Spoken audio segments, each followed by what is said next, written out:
எனது கவிப்பயணம் எத்தனை எத்தனை ஆசைகளுடன் எத்தனை கனவுகளுடன் என் தாயின் கருவறையிலிருந்து இவ்வுலக வாழ்க்கை எனும் வகுப்பறைக்கு வந்தேன். இந்த வகுப்பறையில் நான் கற்றுக்கொண்டது அதிகம்.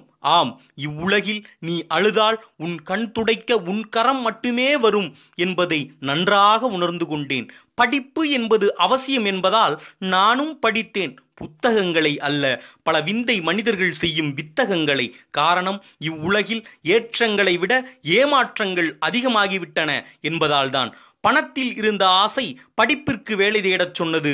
ஆனால் என் மனதில் இருந்த ஆசை கலை நடிப்பிற்கு வேலை தேடச் சொன்னது. திறமை இருந்தால் போதும், பெருமை தேடி வரும் என நான் நம்பியிருந்த போது சிறுமை மனம் படைத்தவர்கள் என்னை கருமை நிறம் பொருந்திய எருமை என திட்டினார்கள். அதையும் நான் பொறுமையாக கேட்டுக்கொண்டேன். என் எண்ணத்தில் தோன்றுவதை நான் கவிதையாக எழுதிய போது சிலர் மது கிண்ணத்தில் தோன்றுவதுதான் உனது கவிதை என கேலி செய்தனர். அதையும் நான் கேட்டுக்கொண்டேன். மெய்யான நிகழ்ச்சிகளை என் கவிதையில் தொகுத்தபோது இவன் ஒரு பொய்யான புலவன் என்று புரணி பேசினர். அதையும் நான் பொருட்படுத்தவில்லை. இவர்கள் மத்தியில் நான் ஒரு கவிஞன், நான் கவிஞன் என என் அம்மாவிடம் சொன்னபோது அம்மா சிரித்தார். நான் கலைஞன் என சொன்னபோது அப்பா அடித்தார். நான் எழுத்தாளன் என சொன்னபோது என் நண்பர்கள் எதிர்த்தார்கள். நான் படைப்பாளன் என சொன்னபோது என் பந்தங்கள் அனைவரும் என்னை பகைத்தார்கள். அன்று என் திறமை யாருக்கும் தெரியவும் இல்லை, என் பெருமை யாருக்கும் புரியவும் இல்லை.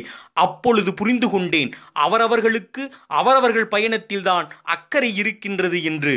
யார் சிரித்தாலும், யார் அடித்தாலும், யார் எதிர்த்தாலும், யார் பகைத்தாலும் எனக்குள் நான் சொல்லிக்கொள்வது, நான் கவிஞன்தான், நான் கலைஞன்தான், நான் எழுத்தாளன்தான், நான் படைப்பாளன்தான் என்று எனக்குள் நானே சொல்லிக்கொண்டேன்.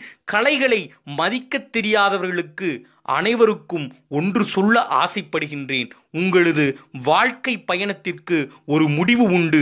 ஆனால் என்னை போன்ற கலைஞர்களின் கவி பயணத்திற்கு முடிவு என்பது இல்லவே இல்லை. ஒரு கவிஞனாக நான் உங்களிடம் எதிர்பார்ப்பது காசு பணம் அல்ல, கலைகளை ரசிக்கும் லேசு மனம்தான். இப்படிக்கு என்றும் கவிப்பயணத்தில் உங்கள் நண்பன் பிரவீன்குமார்.